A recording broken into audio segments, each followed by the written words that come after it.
What's up, everyone? Welcome back to BKNY Hoops. If you're new to the channel, I am your host, as always, Rashid White. All right, let's get into it, man. You see the title, you see the thumbnail right there.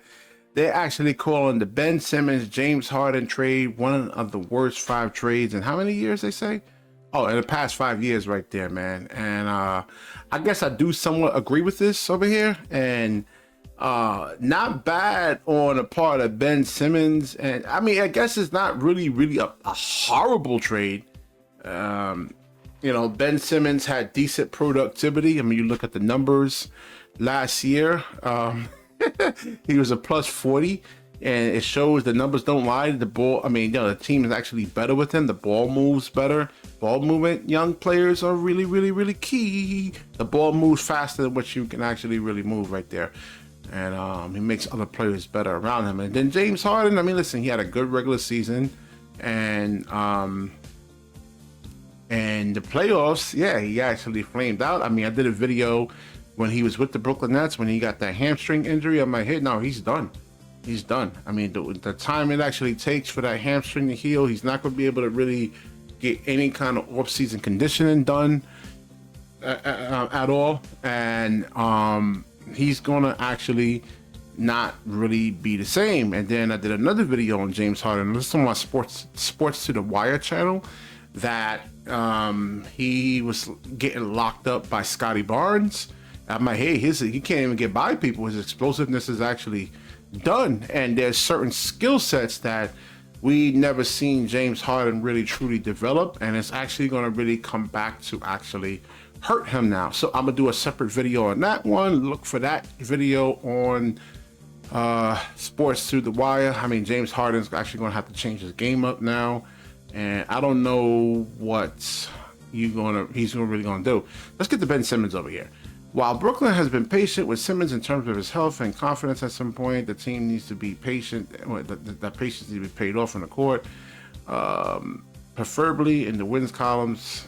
All right, so he was actually, that one was it. He was with the Kevin Durant and Kyrie Irving. Listen, the coach designs the offense, okay? They want Ben Simmons to give the ball to Kevin Durant and Kyrie Irving, okay? If they wanted Ben Simmons to shoot more and score more, I mean, he had, a couple back-to-back 35-point games. He had a 42-point game against Utah right there. So Ben Simmons can actually score. I mean, he had 22 points against the Indiana Pacers last year. Ben Simmons can actually score. The coach doesn't want him to score, okay? The offense, you can pretty much, if you just watch all the games, just watch the entire games. Don't just watch highlights. You'll see a highlight reel. Oh, Ben Simmons only scored 8 points. So first of all, and the same thing with James Harden over there. The point guard is supposed to actually get guys involved, because you got to understand, I keep telling you guys this, that not every single player in the NBA is a Devin Booker, it's a Kyrie Irving, it's a Luka Doncic, it's a Giannis Antetokounmpo, okay? It's a Tyrese Maxey. I mean, you know, there's not a lot. I mean, this, you know, guys is not going to, like Dorian Finney-Smith is not going to be able to just cross somebody up, in and out, crossover, and get to the rim. It's not his game. He cannot, he doesn't have the skill set. As a point guard, you actually have to put him in the best positions to actually thrive, okay? So that's what he was doing. He was giving the ball to Kevin Durant and Kyrie Irving. And you know, Kyrie was looking for his money, so he wasn't actually looking to pass, really.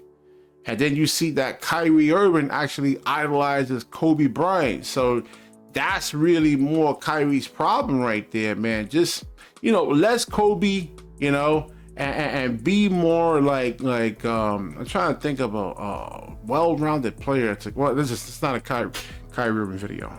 Let me stay on topic over here. All right, so Simmons should be the starting point guard while Brooklyn lost shooters and Joe Harris and Seth Curry. Simmons should be able to get a lot of shooting from Mikal Bridges, Cam Johnson, and Dorian Finney-Smith. Yeah, man, they're going to actually have to double him, man. Especially if you have Ben at the starting point guard position. He's a matchup nightmare for opposing point guards, and they're going to have to run a second man at him. You can laugh at me all you want, but you can watch the videos of Ben Simmons getting double teamed, triple teamed.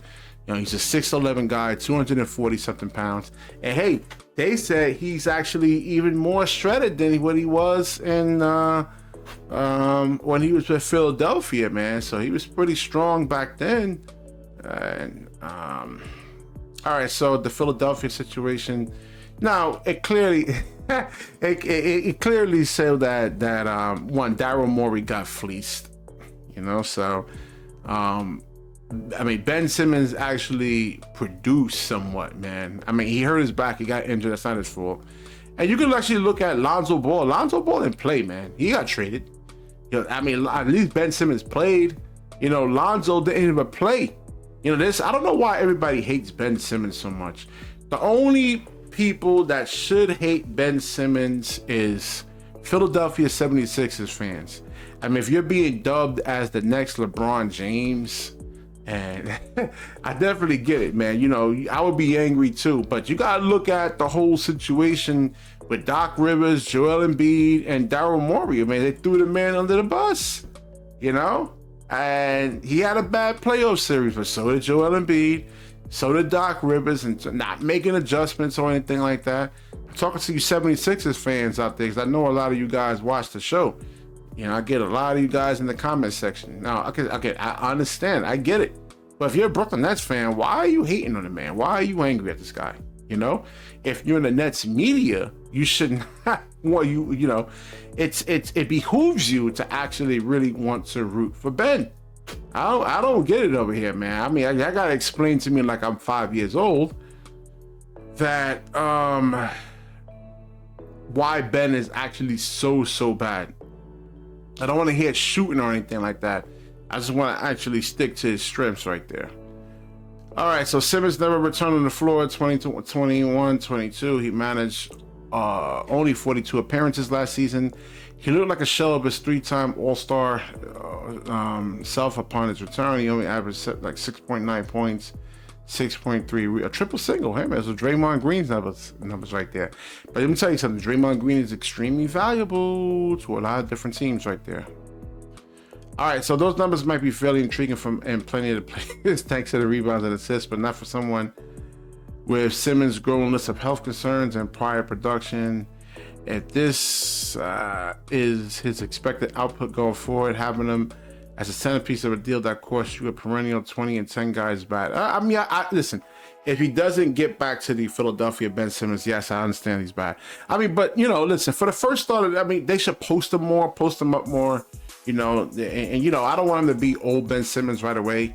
And he shouldn't be trying to do that. Just post up. Listen, post up, guys.